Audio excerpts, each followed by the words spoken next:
Archbishop, I was wondering if you might like to comment on how a decision, either way really, might affect our international and ecumenical relationships. What are you laughing at, Bishop?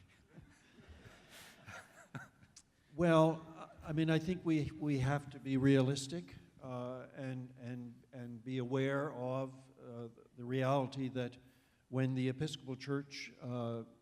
amended their marriage canon in 2015, the long and short of the story is that there are consequences for the Episcopal Church and its engagement in some of the life of the communion, particularly the ecumenical bodies of the communion, and those bodies where decisions are being made with respect to doctrine in the life of the Anglican communion. Now, it does seem to me that in the long history of the Anglican communion, you have to dig really far and deep to find out when, as a whole, the communion made a decision about doctrine, given the nature of the Anglican communion being a family of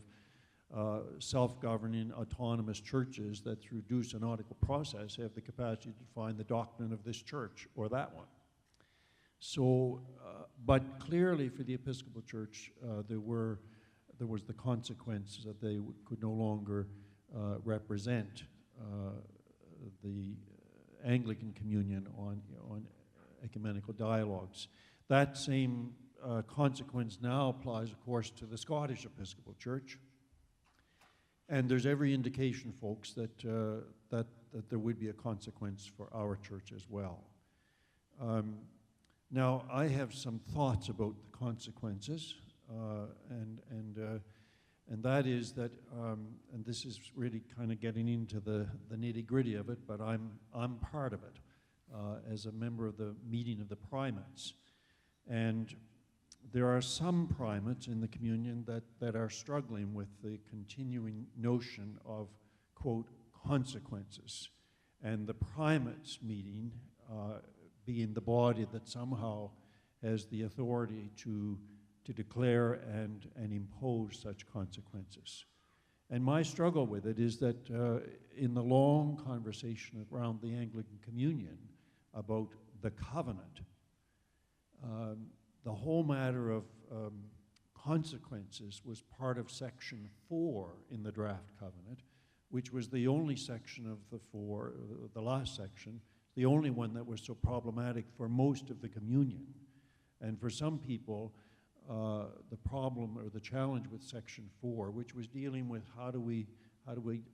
manage conflict in the life of the communion, some people felt that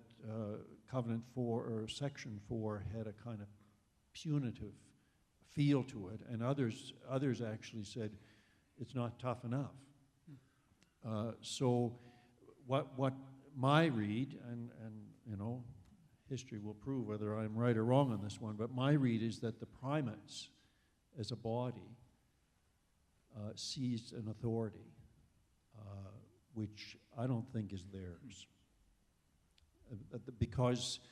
in Section 4 of the draft covenant, it was the Anglican Consultative Council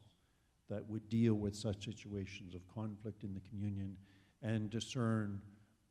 the nature of consequences for the decision that any particular church in the communion might make. And it feels to me, as a member of the meeting of the primates, it feels to me like that authority that was to be belonging to the ACC has somehow been drawn into the primates meeting, and lo and behold. Thank you, Archbishop.